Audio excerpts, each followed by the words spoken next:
What's up guys, Xbox Mod 360 here, and in today's video I'm going to be showing you guys how to find this vehicle behind me, the Bollokan Prairie in Grand Theft Auto 5 Online. So this is a really underappreciated sedan in Grand Theft Auto 5 Online. It doesn't really get a lot of attention because it's kind of bland and boring. But the reason I'm bringing you guys this guide today is because this is one of the small handful of vehicles in Grand Theft Auto 5 that are not purchasable on the websites at all. You must find these vehicles in order to obtain them. So the Prairie is completely storable, and as you guys can see, it does have some customization options like bumpers and a spoiler and a carbon fiber hood and stuff like that, so it's not completely uncustomizable. Now this guide should work on all systems, and a lot of you who have looked for this vehicle before do know that this is one of those vehicles that kind of spawns up all over the map and it's really hard to pinpoint one spawn location. However, I have narrowed it down to this square area that I'm charting out right here on the map. The Prairie tends to spawn up a lot in this area. So to start, you guys are going to come to that square area driving any vehicle you want. I mean, obviously if you have a Prairie, drive that because that will help your chances out a little bit, but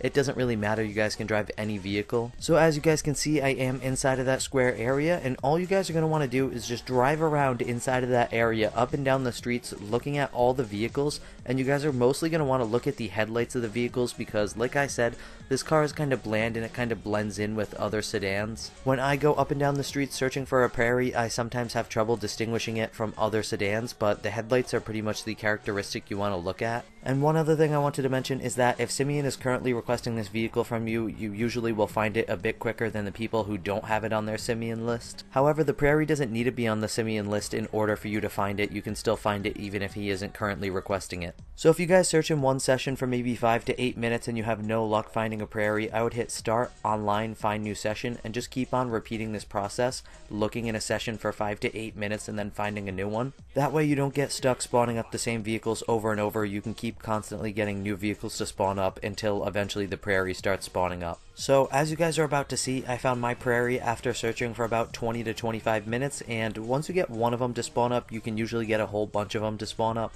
And I'll show you guys the exact location I found it. It does fall within that square that I showed you guys earlier, and like I said, you'll get a bunch of them to spawn up once one spawns, so if you had any other friends who wanted it, tell them to come to the area quickly. So I'm going to take this Prairie into Los Santos Customs, and I'm going to quickly speed through some of the customization options for you guys. Like I said earlier, there isn't really too much you can do with this vehicle, but you can add some cool stuff like upgraded front and rear bumpers, side skirts, a carbon fiber hood, and upgraded exhaust. So it isn't completely uncustomizable. You definitely can make it look like a race car, and this would probably be a pretty cool vehicle to bring to a car meet too, as I would imagine not too many people would have it just because it is a vehicle that you have to go out and find. You can't just purchase it. But anyways guys, that's going to wrap up my guide on finding the Bollokan Prairie in Grand Theft Auto 5 Online. It's a really cool storable vehicle that you have to find, you can't purchase, so it kind of falls in that rare vehicle category. But anyways guys, if you found this video helpful in any way, hit that like button below, and if you're new to my channel, hit that subscribe button for more amazing GTA 5 content just like this. And as always guys, thank you for watching from Xbox Mod 360.